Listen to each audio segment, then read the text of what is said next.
To say that we are dealing with information overload is, well, an understatement. Wow, there is a ton of news to cover. So much, I do feel like my head is spinning, and this is just the beginning of all of the craziness to come.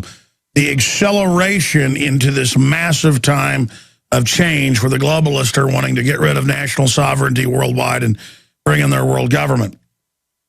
Obviously, we have the report via a FOIA request that was granted by the gracious leaders at government, just from one threat fusion center, with the feds basically watching Infowars.com and reading comments and responding to locals, local police and others that come to them and say, I saw a V for Victory sign. What does it mean? Does it mean that they're going to come get us? And they're like, well, that's from World War II, and it means that basically it's a resistance, but it appears to be nonviolent against what Infowars.com perceives as a police state.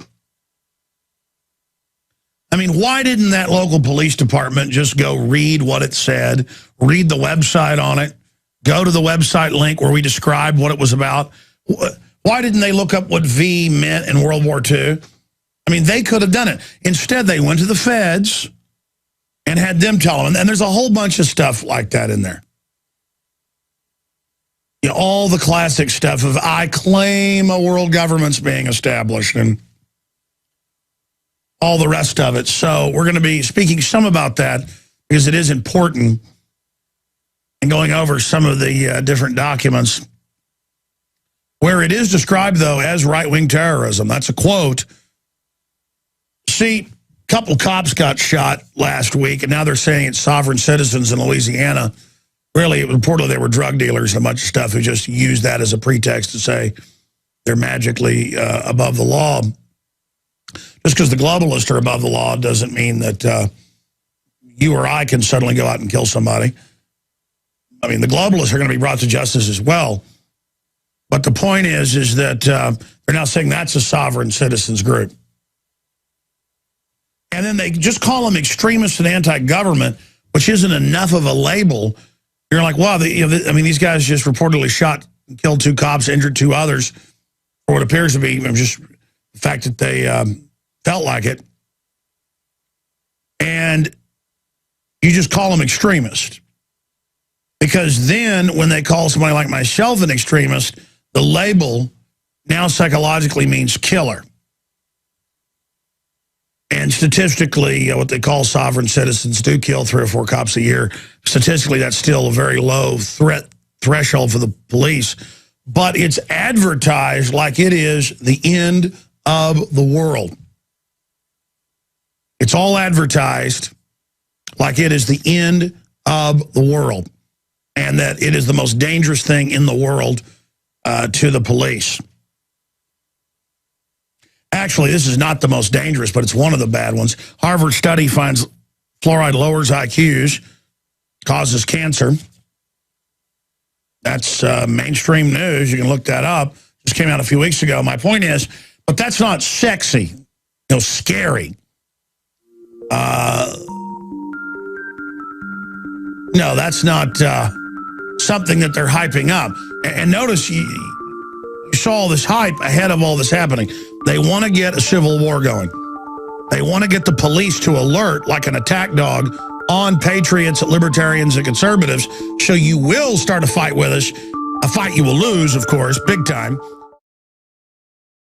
Alex Jones here with a very important announcement for truth seekers. We've carried a lot of amazing films and books over the years on the online video bookstore at Infowars.com. And out of all the titles we've carried, one stands out because it is just so chillingly convincing. And that's Dreams from My Real Father by Joel Gilbert, available at Infowars.com. This film exposes the fraud that Obama is like nothing I've seen. If you want to know who Obama's real daddy is, this is the film for you. Don't forget, your purchase supports our broadcast and our growing media network. You'll also find at InfoWarsShop.com, None Dare Call It Conspiracy by Gary Allen, the book that woke me up. We're also carrying Behind the Green Mask, UN Agenda 21 by Rosa Corey. This book is coffin nails to the globalist takeover. The Greater Good, the most professional and up-to-date film I've ever seen exposing the scourge that is vaccines. These titles and a lot more are all available at InfoWarsShop.com. What's up at InfoWars.com? Senior senators suggested false flag attack to Kennedy 2 years prior to Operation Northwood's proposal that was green-lighted all the way up to the president, who again said no to the plan. Not just some on-the-shelf plan, a plan that was green-lighted to shoot up movie theaters, bomb shopping malls, little shopping centers, attack U.S. military bases, and blame it on domestic groups who they would round up and arrest, claiming they work for Cuba and the Soviet Union. Now, Bobby Kennedy also proposed to his brother, when he was the Attorney General, attacking the U.S. Embassy in Honduras as a pretext to invade. Now, of course, this all was actually public a long time ago. Even after we'd reported on it, it's been in ABC News, you name it, Northwoods in general, back in early 2001 is when that news broke. But I remember watching a Frontline on PBS when I was on the road one time in my hotel room, and I'd read the stuff, but there they were admitting that Nixon had green-lighted bombing their own convention to blame it on domestic groups, but that too many people in the FBI found out about it who they didn't control, and so they killed that plan. See, this is why when there's an event and it has the right timing and telltale signs of other actors, other people involved, we immediately are forced to come out and say, well, this could be a false flag. We said Fast and Furious was a false flag, and the memos did come out that it was done to blame the Second Amendment. In fact, provocateuring and staging stuff is so universal now that whether it's the Greek police or whether it's the Spanish police or the U.S. police or Canadian police or British police, even local police departments get caught constantly planting drugs on people, breaking into cars, blaming it on people, stealing cars, running their own chop shops, running prostitution, and provocateuring. Staging attacks on their own officers who sometimes don't even know. There's been lawsuits. There was a couple out in Seattle is how we learned about it from '99, where they had cops dressed up throwing glass bottles and hitting police in the head with it who were in riot gear. And in one lawsuit I saw, they broke the guy's jaw, and he got in trouble when he complained and found out that it was other police officers doing it, dressed up like anarchists, leading a group of foundation anarchists who'd been flown in by some of the big tax-free foundations as a way to attack the 50, 60,000 peaceful protesters that were saying, we don't want the World Trade Organization. We don't want global government. When you got a bunch of men, women, and children and baby strollers and good-looking protesters out there on the streets, that can turn into a peaceful revolution.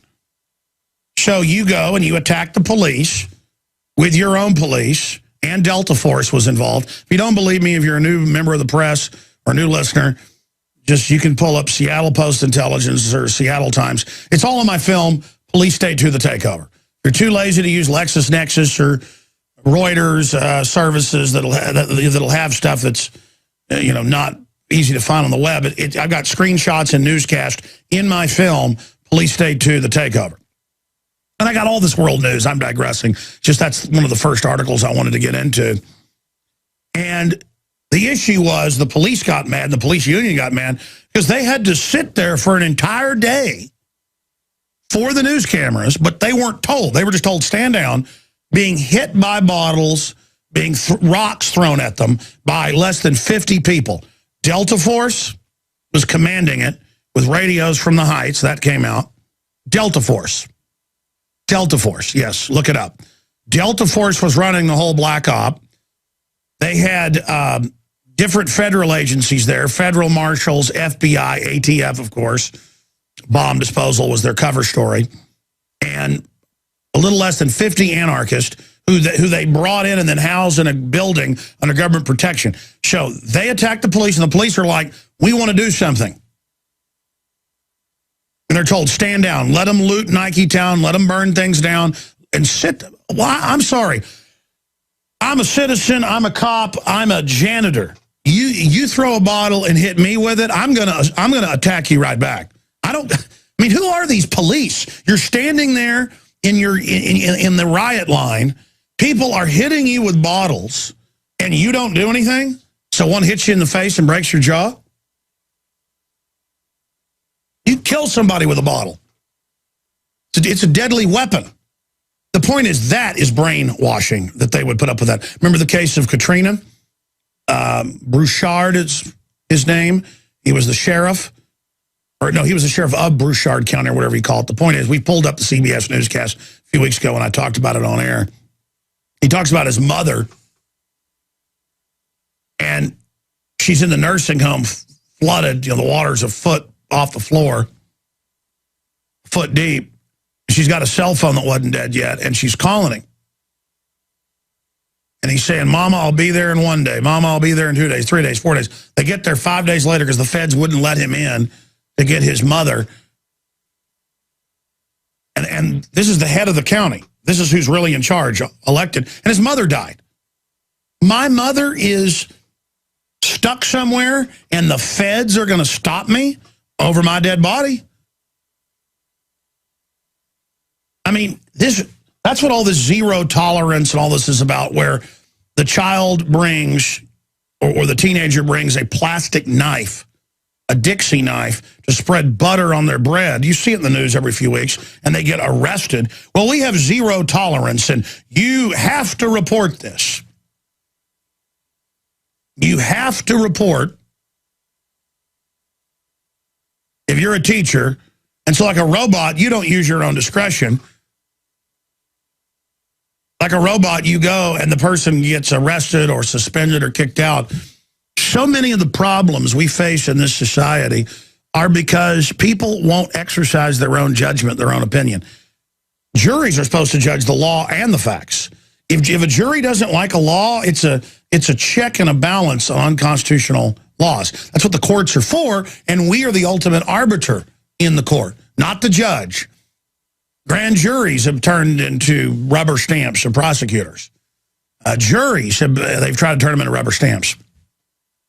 Judges try to lie to juries and say, oh no, you're supposed to do whatever the judge tells you. That is called judicial tyranny. Okay, I've already digressed off into that. Just there is an Infowars.com article dealing with it, and it's now in the London Guardian. And they were going to kill U.S. troops with mortar shells and blame it. They were going to burn aircraft at bases, sabotage ship harbors, basically everything the globalists do on a routine basis to us. Start rumors, use clandestine radio. And again, this is operations in Cuba and in the U.S. to claim Cuba is attacking the United States.